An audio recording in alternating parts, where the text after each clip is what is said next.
Logistics is an important but often forgot about part of any navy.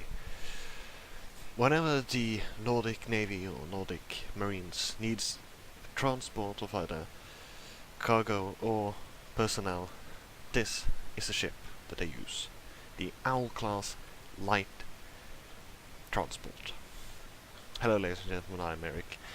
This is the newest creation I will be adding to the workshop. As you can see, it is a gloriously crafted ship based quite a lot actually on the Star Wars U-Wing. Let me show you its features. In here we have a luxurious crew compartment, or at least a very functional one, befitting four passengers quite compactly put together due to the ship's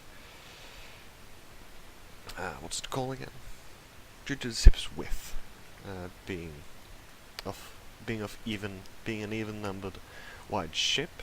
This allows the seating compartments to be that much closer together.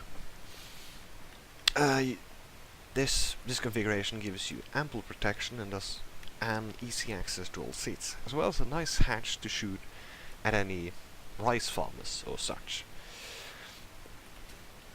Around the ship you can see we have plenty of nice features, as with like good braking thrusters, which is usually something my ships lack.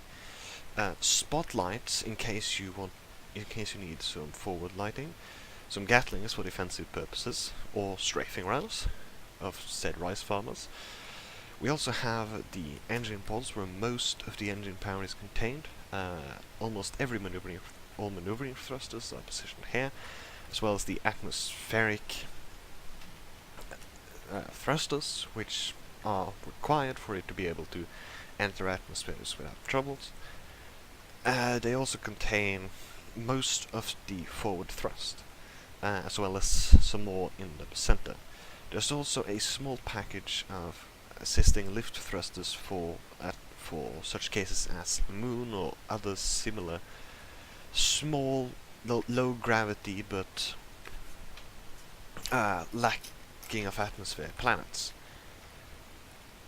As you can see, it's a fairly compact design for it, because if you've ever tried making a transport in space areas, it's difficult. It often ends up being big or clunky, and I'm very pleased that I managed to make a very sleek design that's both functional and not too resource heavy. Of course, these wings don't really serve any purpose other than just being badass. But let me just show you its handling capabilities. So as I said, those helping thrusters are really needed, because even with them, its lifting capabilities on a moon is rather limited. It can just about lift up, which is why you have to be quite careful when doing maneuvers in a moon's atmosphere. In the moon atmosphere. And it also suffers from a power problem, which is why you need to be very careful when flying on the moon, as this was not its intended purpose, but it's still something nice to have.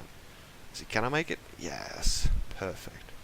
So as you can see, it can work on the moon, you just have to be a bit careful with it. Handle it with care. Of course, if you want to land it more easily, you can just point the nose up and use the rear thrusters. So as you can see, can easily leave the moon's atmosphere. No trouble, absolutely none at all. It works perfectly fine in all of this. Works perfectly fine, and has no trouble leaving its atmosphere.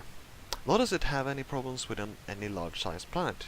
Because of the atmospheric thrusters, you can go in as hot as you like, as long as you just keep the ship pointed flat, so as when the atmospheric thrusters can really start pushing, they will do so. You will get all the time, you get ample time using them. Yes, I said you have a decent amount of guns, you have some nice armaments, you have some lights, and that's really it. I'm really pleased with this craft. It turned out quite great, and I've tried many times to make a sort of dropship like this, but this is the first time I managed to get it right. So anyways, I hope you enjoyed the video. Consider sharing the video if you enjoyed it. And enjoy the craft. have a lovely day. Goodbye.